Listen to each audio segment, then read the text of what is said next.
सभी को नमस्कार। आज हम चर्चा करते हैं व्याकरण पाठ। व्याकरण पाठ में आज हमारा जो प्रश्न रहेगा वह है लिखित भाषा। लिखित भाषा। लिखित भाषा की परिभाषा क्या है, इसकी डेफिनेशन क्या है। लिखित भाषा की डेफिनेशन रहेगी जब हम अपने विचारों को दूसरों के सामने लिखकर प्रकट करते हैं और उनके विचारों को पढ़कर समझते हैं तो भाषा के उस रूप को क्या कहते हैं, भाषा के उस रूप को लिखित भाषा कहते हैं। जब हम अपने विचारों को लिखकर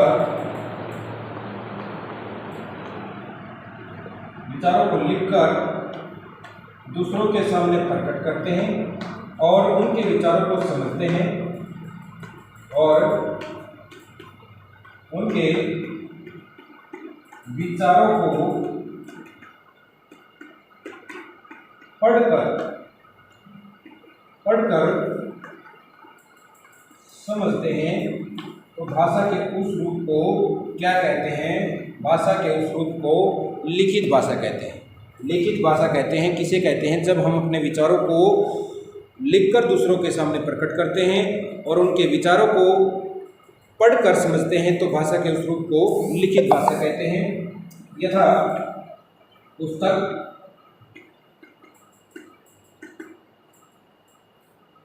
पत्र, अखबार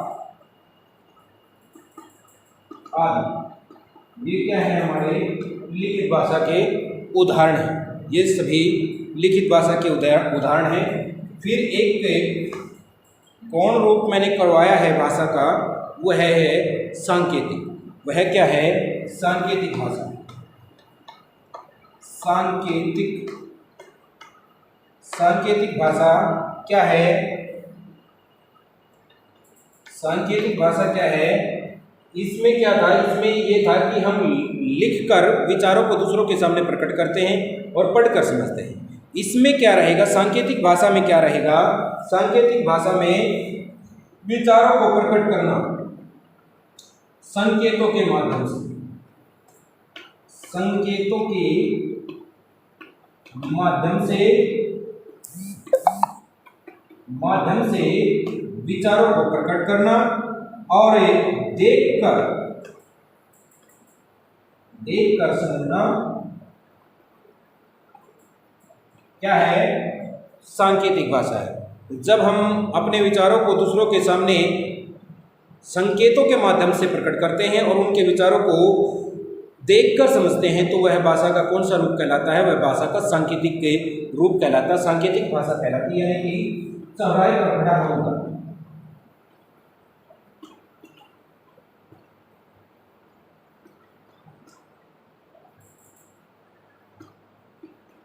चौराहे पर खड़ा हवलदार इसका एक उदाहरण है जो सिर्फ सांकेतिक भाषा का ही प्रयोग करता है।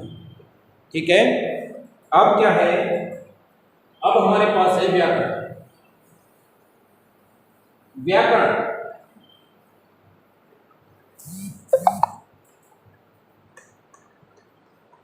व्याकरण वह युक्ति,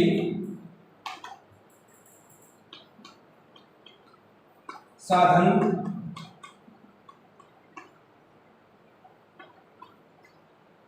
वह युक्ति या साधन जिसके द्वारा हमें भाषा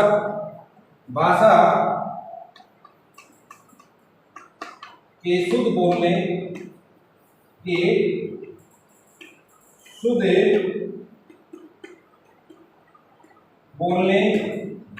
शुद्ध लिखने व शुद्ध पढ़ने का ज्ञान प्राप्त होता है, उसे क्या कहते हैं, उसे व्याकरण कहते हैं।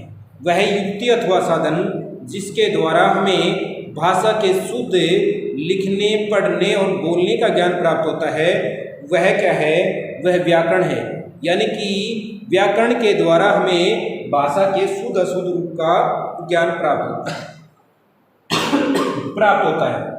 इससे हम भाषा की शुद्ध अशुद्धियाँ छांट सकते हैं। अगर हम शुद्ध पढ़ेंगे नहीं, शुद्ध बोलेंगे नहीं, शुद्ध लिखेंगे नहीं, तो हमें भाषा का ज्ञान कैसे प्राप्त होगा? आधा अधूरा ज्ञान होगा तो वो शुद्ध नहीं होगा।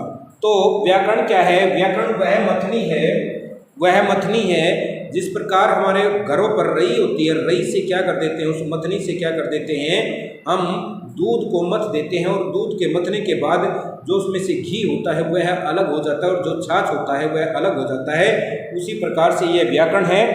व्याकरण क्या करती है? व्याकरण वाक्य में स्थित शब्दों में छिपी अशुद्धियों को अलग कर देती है और शुद्ध शब्दों को अलग कर देती है। यानी कि शुद्ध अशुद्ध का ज्ञान हमें प्राप्त होता है किससे? व्याकरण से। अब व्याकरण शब्द की उत्पत्ति, व्याकरण शब्द की उत्पत्ति कहाँ से हुई है? व्याकरण शब्द की बी उपसर्ग पूर्वक है, आन उपसर्ग पूर्वक है, दो उपसर्ग है बी और आन, और क्री धातु है। क्री धातु बी आन उपसर्ग क्री धातु और लयुट पढ़ते हैं, लयुटे पढ़ते हैं। इनसे मिलकर ही व्याकरण शब्द की उत्पत्ति हुई। इनसे मिलकर व्याकरण शब्द की उत्पत्ति हुई है। किससे हुई है? व्याकरण शब्द की उत्पत्ति बी आन और क्री धातु और लिट प्रत्यय से मिलकर व्याकरण की उत्पत्ति हुई। व्याकरण आचार्यों का क्या मानना है?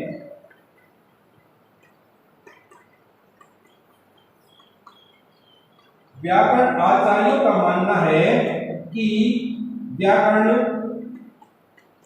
शब्दानुशासनम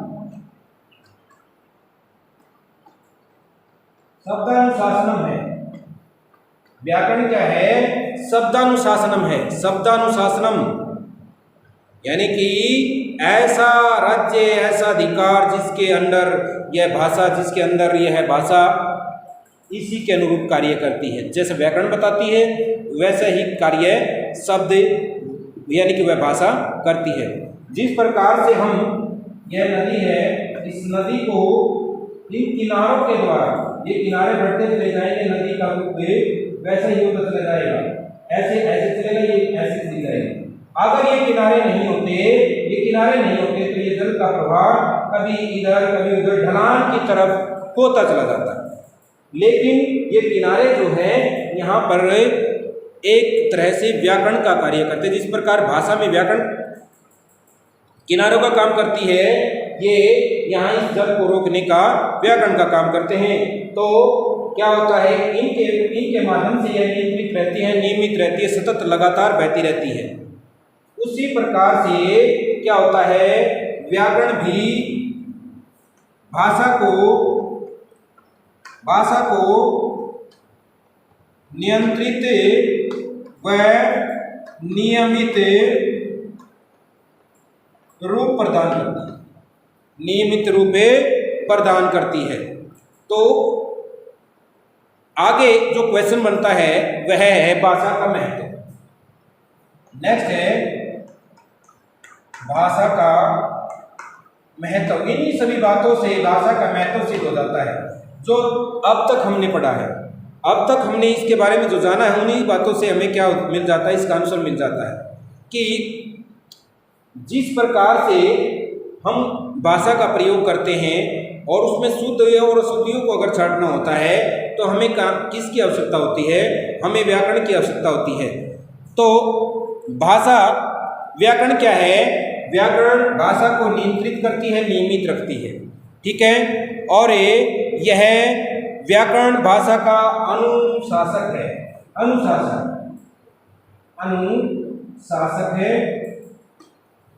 अनुशासक है यानी कि यह इसका स्वामी है। यह इस जितना श्रेष्ठ व्याकरण होगा उतनी ही श्रेष्ठतम भाषा होगी। भाषा के विकास, ये व्याकरण जो है, व्याकरण भाषा के विकास में बाधक नहीं होती। बाधक नहीं होती है, बाधक नहीं बनती है ये भाषा के विकास में। अतः व्याकरण की श्रेष्ठता ही भाषा को श्रेष्ठ बनाने में सहायक होती है, और संस्कृत भाषा की श्रेष्ठता उसके व्याकरण के श्रेष्ठताओं में निहित है। श्रेष्ठताओं में छिपी हुई है, निहित है। क्या है ये? निहित।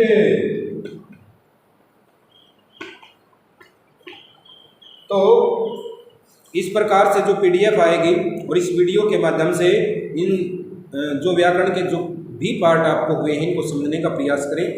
धन्यवाद।